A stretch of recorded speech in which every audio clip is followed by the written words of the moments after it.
Assalamu alaikum everyone, welcome back to Developer Maroof. In today's lesson, we'll dive deeper into the Fetch API and learn how to work with REST endpoints. REST stands for Representational State Transfer. It's a standard way to design web APIs. We'll learn about HTTP methods, status codes, query parameters, headers, authentication, and build a complete API client. This knowledge is essential for building applications that communicate with servers. Let's start coding. I've already created our HTML file and linked our JavaScript file with it. So let's not waste time and write our JavaScript code. Let's start by creating a REST API client. First, we'll define a base URL. Let's add a comment. Base URL for JSON placeholder API. So this is our JSON placeholder API, which we have already used in our previous lesson. You can check that out. We have already covered our basics of Fetch API and async await. Now let's create a variable const API base underscore URL, and we will put our API here. So just copy this and paste it right here. This is our base URL. Now let's create functions for each HTTP method, starting with get. So basically get retrieves data. Let's create a function to get all posts. First, let's add a comment. Get retrieves all resources. Now we create an async function. Get all posts. We add a try catch block. Const response await fetch. Here we will put backticks, and we will first use our base URL, API base URL, then slash posts, because we have all the posts in that slash post route. Posts. I spell posts. Okay, you can see these are our posts which we'll fetch.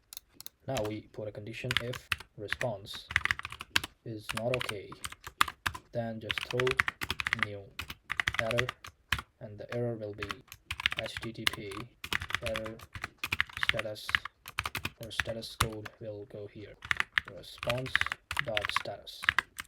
If there is no error, response is okay, then we will await response.json, and then we will log all our posts. All posts. And here we will get our inside catch block. We will catch errors. Here error fetching post error dot message. We will get error message here, and we will throw error. Save this. So this is our function to retrieve all resources. Now let's create another function to retrieve a single resource by post ID. So let's add a comment first. Get retrieve single resource by ID. Let's create an async function. Here get post by ID, and inside our params we will get our ID.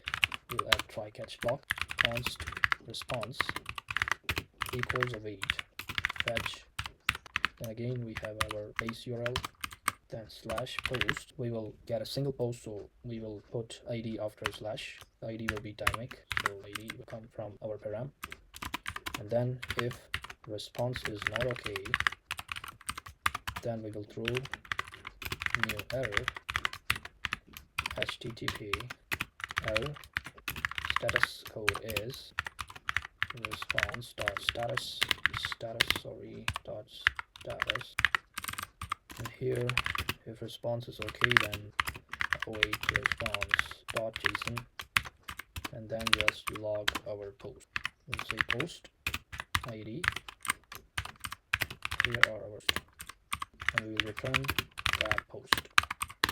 And inside our catch we will log error fetching post, this post ID, then our error message, and we will throw our error. So these are two functions for our get HTTP method to retrieve our data. Now let's create functions for our post request. So post creates new resources. Let's create a function to create a new post. Let's add a comment first. Post create new resource. Create an async function. Create post, and here we will get our post data. inside try catch. Inside our catch, we will add a log saying error, creating post, error message, and we will throw our error. And inside our try, we will see response, await, fetch, our API base URL, and post.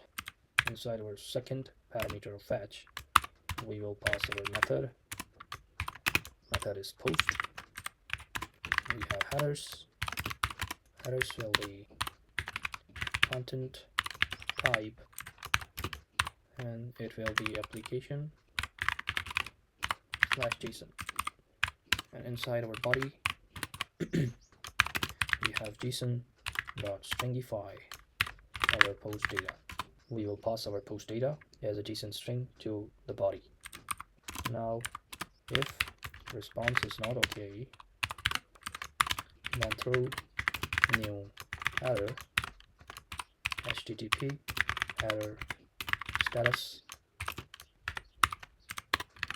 Here have backticks, response.status.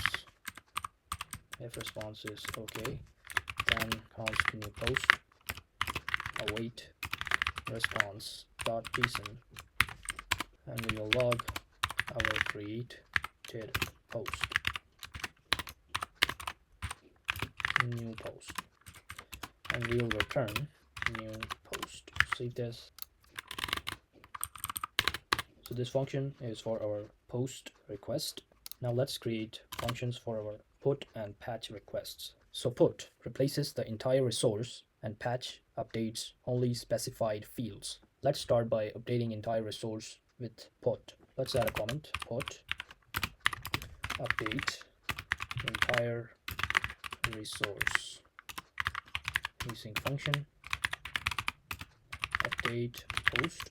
We will have ID and our post data, which we need to update.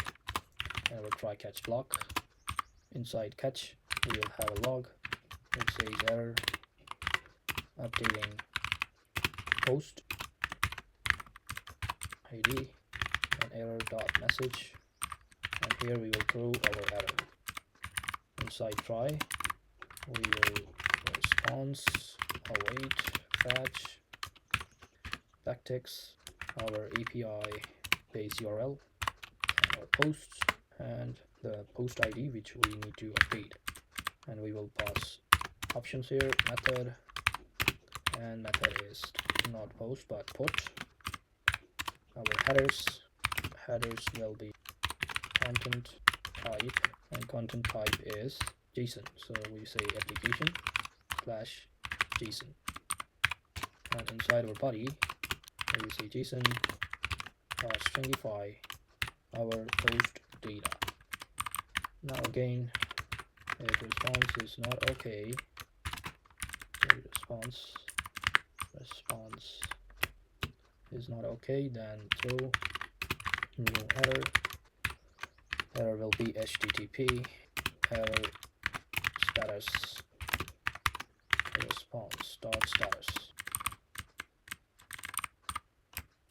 Here const updated post equals await response.json log updated post ID updated post, and we will return updated post. Updated post. Let's organize a little bit. Okay, so this is for our put request. Now let's create a function for our patch request where we will update any resource partially. So let's come here, add a comment, patch partial update async function patch post, and we will have ID and our updates. We will add try catch. Inside our catch, we will have a log.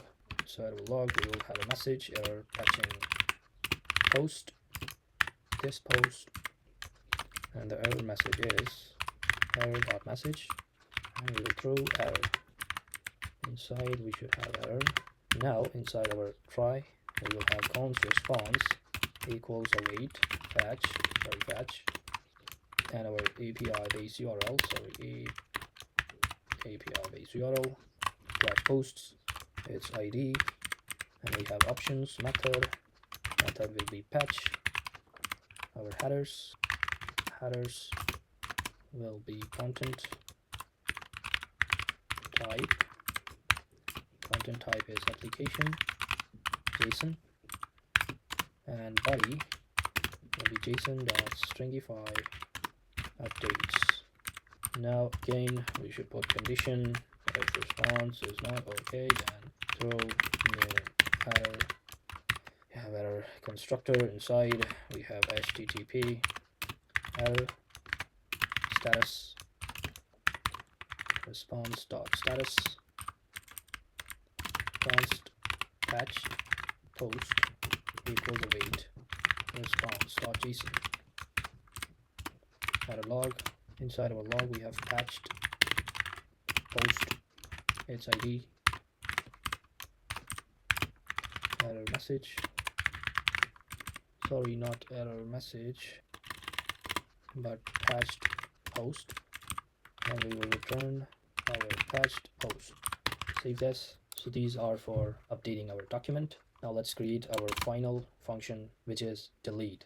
So delete method removes resources. Let's add a comment, delete, which remove resource async function delete post ID, and try catch.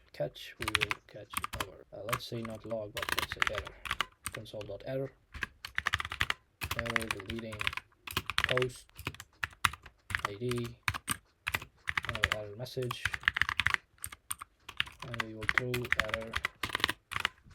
Inside our try we have response equals await, so response await fetch our API base URL posts, our ID, our options method,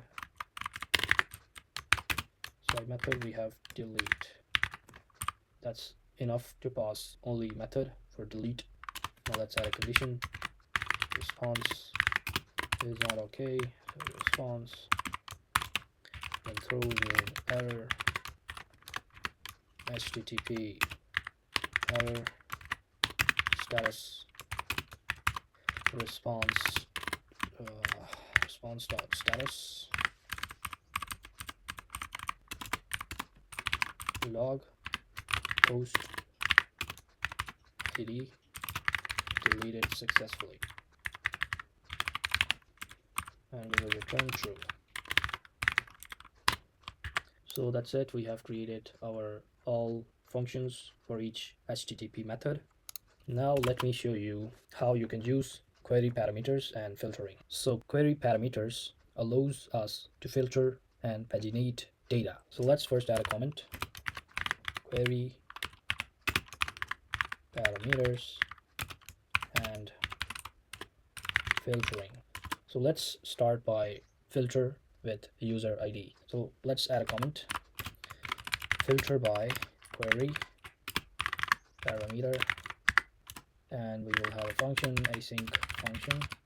We will get posts by user, and we will get our user ID from our parameters, and try catch. Inside try we have const response equals await fetch, and here we will pass our API base URL. Then we have our posts, and we will filter our user ID by our query parameters. So after posts we will add a question mark, and we will say user ID equals our user ID from our parameter. So with that, user fetch all posts of this user ID, which we will pass inside our arguments when we invoke this function.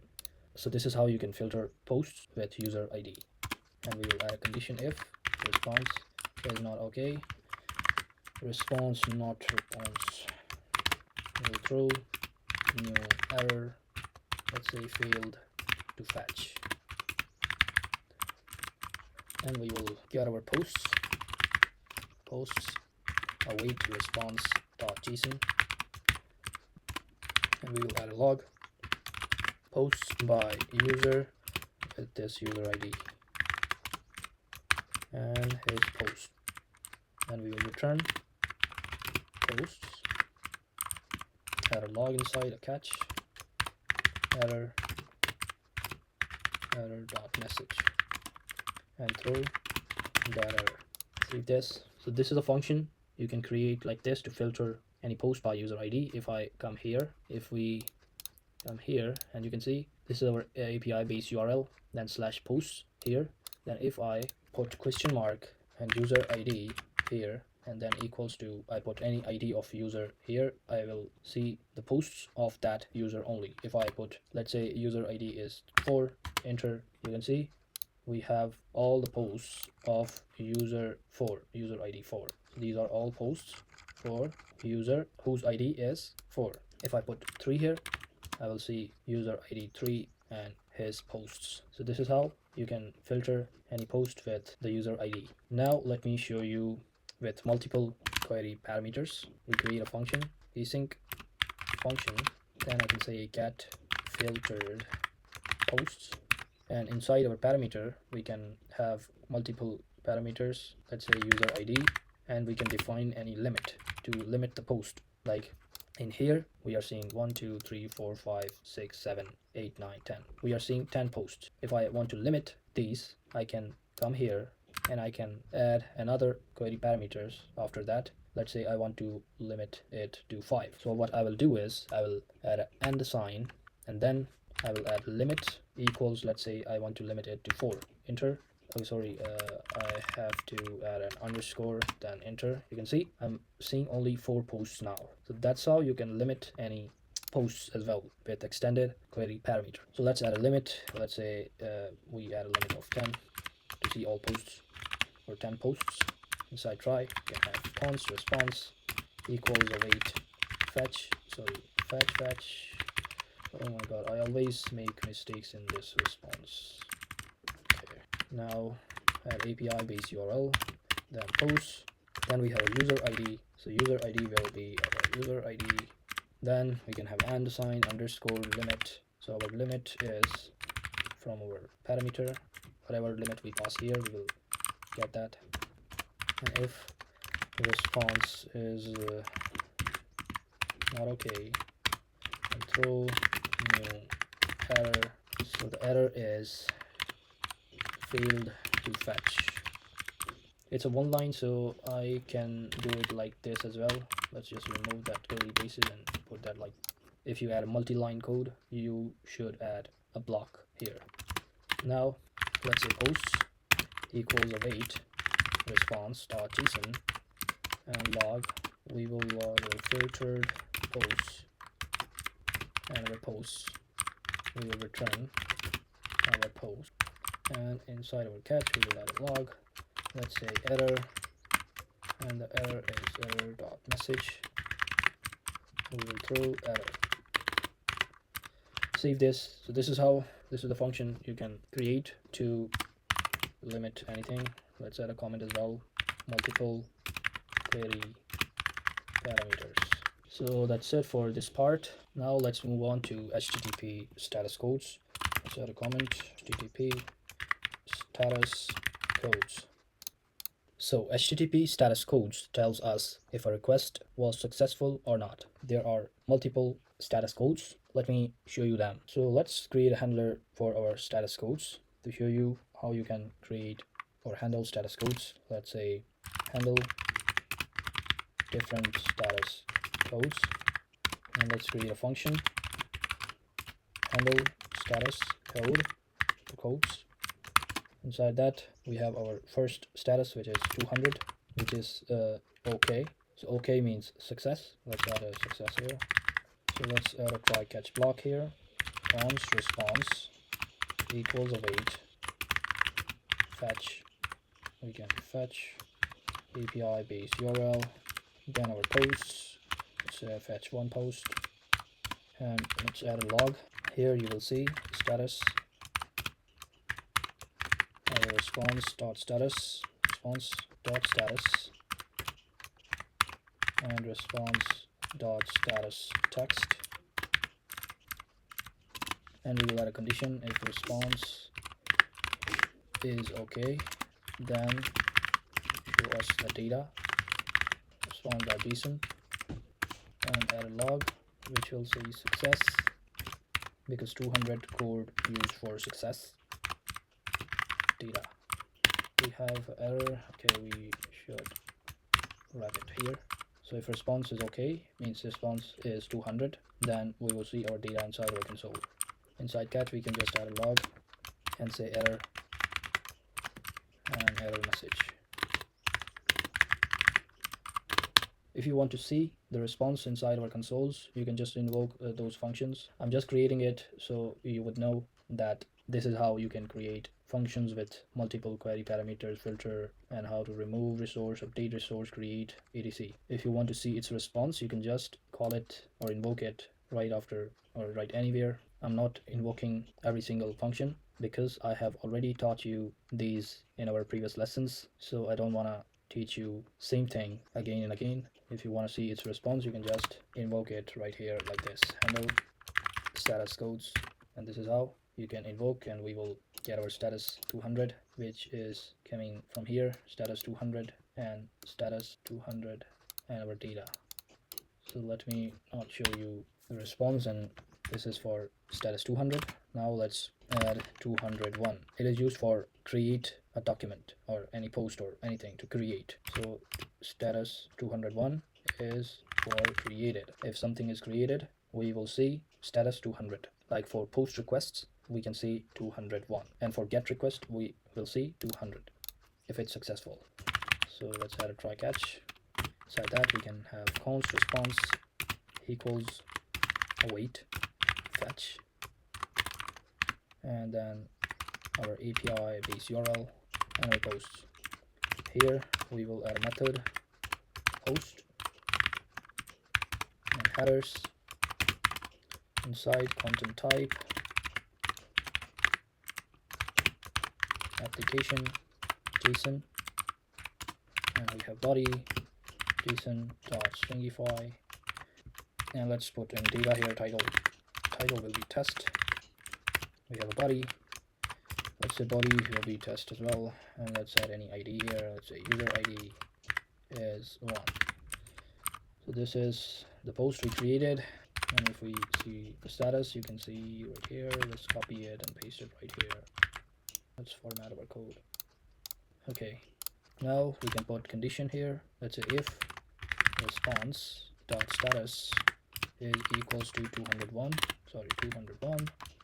then we just add a data await response.json, and we will have a log here which says created 201 data, and inside our catch we will have a log which says error message. So this is for get and this is for post. This 201 is for created. Let me show you the final one, which is 404, and that means not found. If document is not found or any page or anything is not found, we can see 404 status.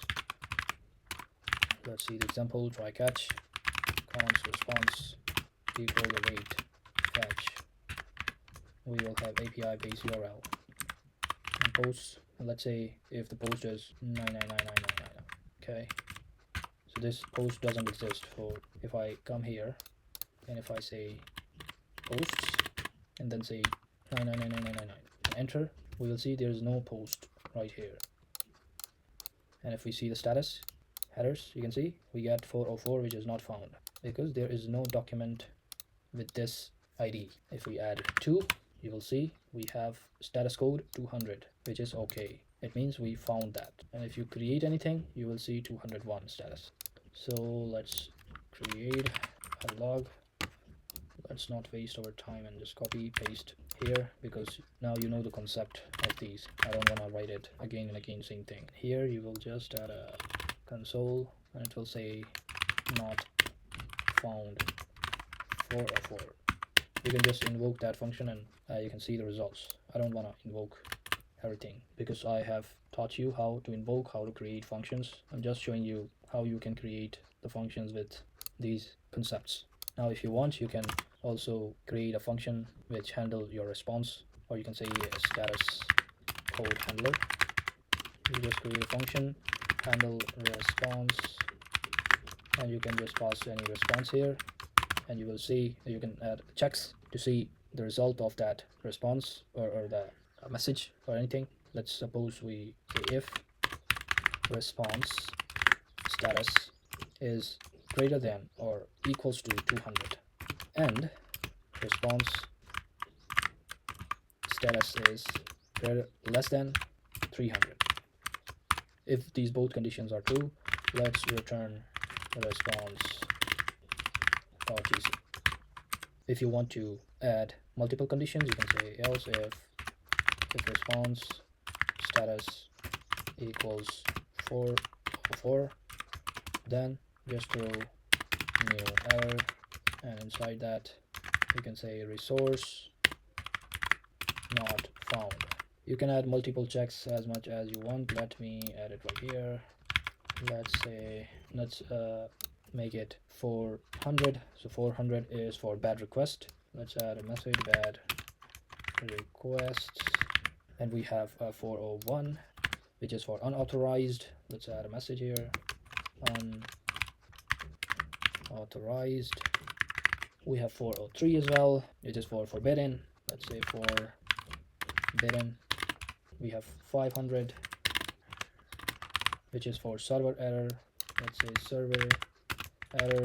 You can add many checks here to see the results. If you want to see how many status codes are there, you can just Google it, status codes list, and you will see all the list of the status code. Just enter the first website and you can see there are multiple codes. This is 100 for continue, switch protocol processing, 103 is for early hand, 200 for OK, created, accepted, non-authorized, and many more. There are tons of status codes available on internet. You can check it out.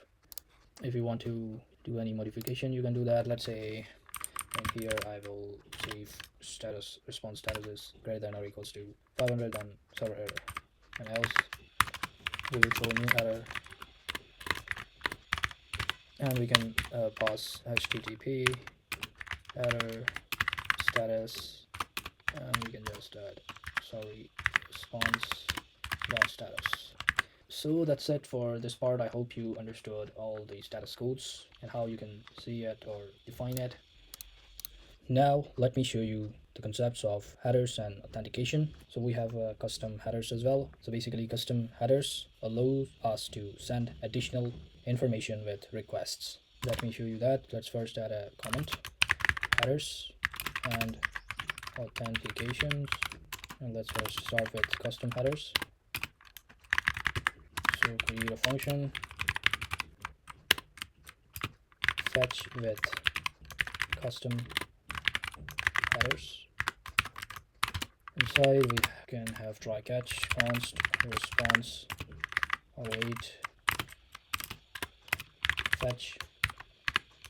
We can have API base URL, then we can have posts and ID, and then inside our option, you remember we were passing headers like this, headers, and then we have content type, and we passed application JSON.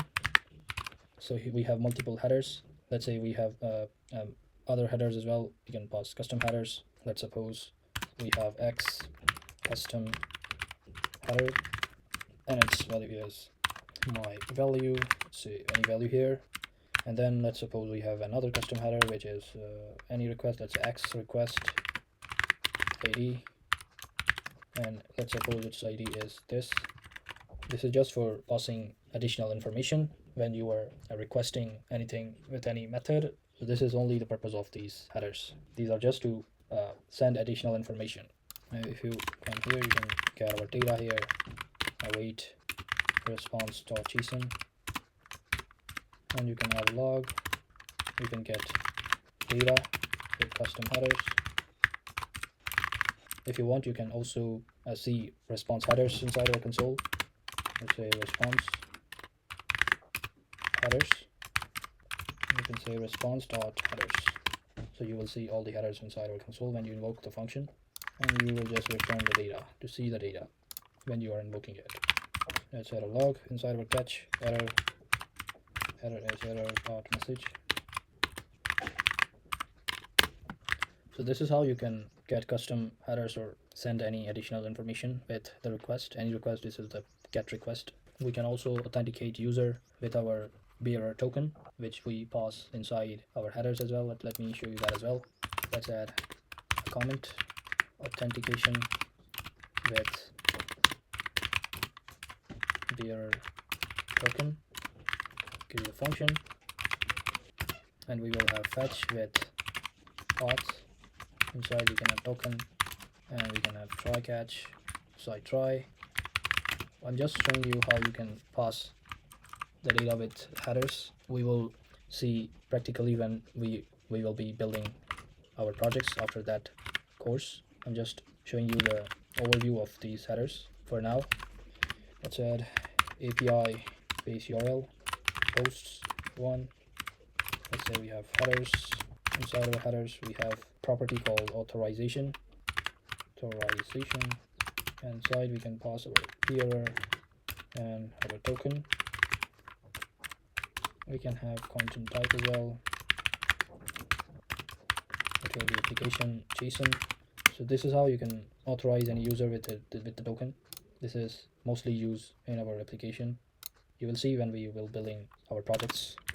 Let's say data equals await response .json, and add a log here. Say data with auth, and you can have a data here, and you can just return that data. Inside catch you can have a log, error, and error message. So this is how you can fetch any data with a user token or any token. This is the function. You can work with it by creating it like I created it. You can invoke, you can play with it to understand more. We have another way to authenticate user with API key. Let me show you that as well. Let's add API key authentication. Let's add a async function and fetch with API key, and we will have API key here. We have try catch, const response equals await fetch. We will have API base URL, our post ID, and then we have headers.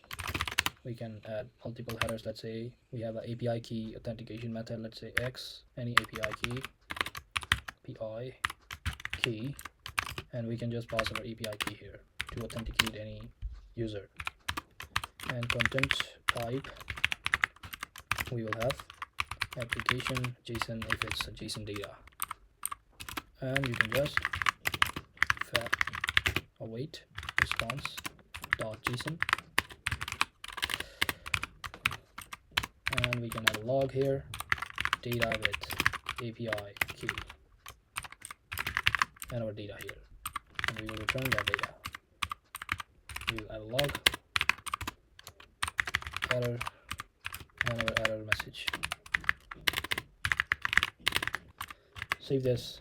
So this is the function. You can pass API key to authenticate any user with the headers. So that's it for this part. I hope you understood a little bit about custom headers and authentications. If you haven't understood it yet, don't worry, we will cover it when we will be building our projects in upcoming lessons. Now, before wrapping up, let me show you how you can build a complete reusable API client class. Just for your understanding, let's add a comment, complete API client. So to create a client, you will add a class constructor, API client. You can name it anything. I'm just naming it API client for now. We have an object. You can pass a constructor here. Inside our constructor, we can have our base URL. Let's have a URL. Then we can say this dot base URL. If you don't know what is this keyword, you can check it out our previous lessons where we have covered all of about this. equals base URL. Then we have this dot default headers. Basically this refers to the parent function. So these all data will be coming from our parent function, which is this one, this class. Equals, we can say content type application JSON.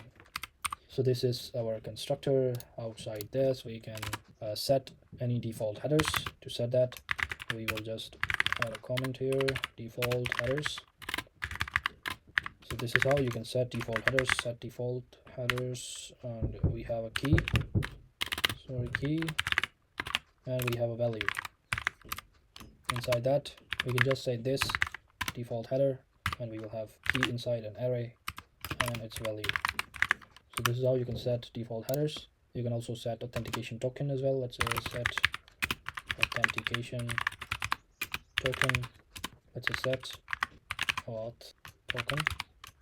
We have a token here, and again we set this dot set header. Inside these headers we can have our key. Let's say key is authorization,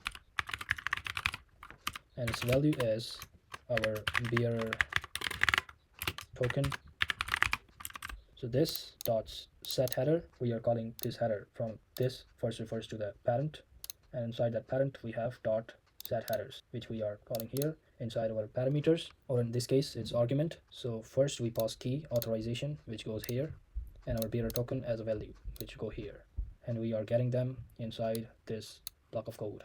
So this is how you set authentication token, and then you can create a generic request method. It's a bit complex, but if you have checked our previous lessons and you have learned how spread operator, rest operators works, then it's easy for you to understand that. So first let's add a comment, generic request method. Generic means same. So I'm creating this because we don't want to create same thing again and again. We just pass our method and we will get our results or our data.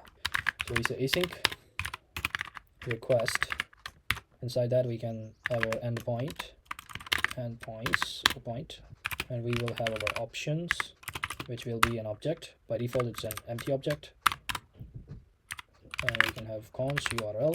So URL will be equals to any URL. Let's say this dot base URL, and it's endpoint. Let's say endpoint, and then we can have config. Let's say config, which is an object. Inside an object you can add a rest operator options, and then we have headers, and it's an object as well. You can add spread operator, this dot default headers, and then spread operator again, and options dot headers. We will get headers here, and after this config you can add a try catch block. Inside try you can add a response equal, you can fetch that URL with those options like headers or authorization or any headers or method or body. We will get all of these dynamically. If response is not okay, then read an error message. Let's say it's an HTTP, and we will get response dot status colon. Sorry, not here, but after that you can have response dot status text if there is any. And inside that you can nest any try catch as well. Let's say, let me add a try catch here as well. Let's say const error data equals await response.json. So error data, we will store that error data inside our error message equals error data dot message, and our error message here. And let's keep it empty because we will not have any catch, because response is not JSON. It's a response is not JSON, and we will throw that error. So we can create new error first, an error message, and then after, if response is okay, then we can handle empty responses. If the response is empty, you can handle it by const content type or type equals response dot headers dot get, and then get our content type. And you can put condition as well.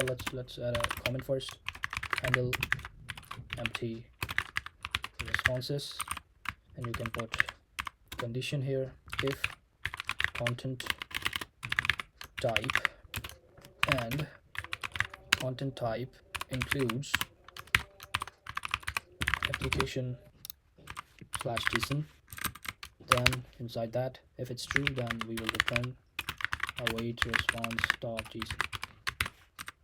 And if it's false, then just return await response.json. If the response is empty, we will return it, and we can return as text if response is empty.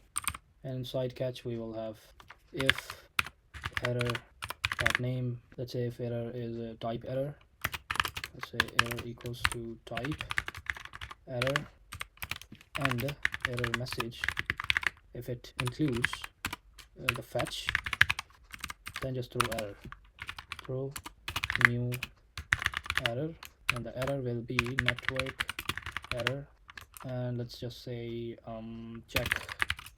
check your internet connection, and just throw that error. Save this. Let's format it. And finally, we have created our generic request method. This is how you can create it, and you can now add any method to get, to post, to put, patch, or delete with a minimal code, because we have created a generic request. Let me show you that how to create it. Get request. Let's say async if it's a get, and we will have endpoint here, and we will have param here. Param will be an empty object, and inside that we can have const query string, and it will be an object dot keys. So inside that we can pass our param, or let's say params, because there can be multiple. And after that we can map it dot map. We can map each key with our encoded, let's say encoded URI component. This is a component to encode any key. Let's say key equals $encoded URI component again, and with our params. And params we can have array, then key. So this is how you can create a query string, and you can join them. Say join, not JSON but join, and we can have join with end. So multiple query parameters will be joined with end sign, so it can be triggered properly with no error. Now we can have const URL equals query string. If it's true, then we have our endpoint, and we have our first query string. If it's not true, then just get me an endpoint, and you can just return this dot request, our generic method, and inside our request we can pass our URL and our method. Let's say this is a get method. So instead of using fetch and passing options again and again, we just created a generic request method right here, and we are just passing our URL, which we have created right here, and a method get. Same way you can do it with post, put, patch, delete, like this. Let me copy this, paste it right here, just change it to post endpoint, and just change it to data, and you can just remove this, and you can just return this dot request, and you can have endpoint here, and inside options we can have method is post, and another option will be a body, because it's a post request, so we will be creating any data, so stringify and our data. So that's it. This is how you just created another request. Same way you can do it with put, patch, delete. Let me create it for you. I've created for patch request, just change to patch and delete method, and this is for put. And this is how you can create or build a complete reusable API client class. If you want to create API client instance, you can just say const API client equals new API client, and then pass our API base URL. To use it, you can create another function to use the client. Let me just copy paste it for you. You can see this is how you can use the client. You just create a function, try catch. Inside try, you can get all posts. We use API client, this one, and we get our posts and our limit. We are getting all posts inside our console. We get single posts. We created a post. We can date like this. You can see this is much more cleaner and dynamic than doing all stuff again and again, making large code. This is so simple to read and understand. So that's it for today's lesson. You just learned about working with REST endpoints using the fetch API. REST APIs use standard HTTP methods: get to retrieve, post to create, put to replace, patch to update partially, and delete to remove. And we have seen query parameters that allows filtering and pagination. We see HTTP status codes, which tells us if requests succeeded. We see headers, which can include authentication tokens, API keys, and custom metadata. We build complete reusable API client class that handles all CRUD operations right here. In the next lesson, we'll learn about JavaScript modules, import and export, and how to structure larger projects. If this helped you, like the video, subscribe, and share with someone learning JavaScript. Jazakallah khair for watching. Allah Hafiz.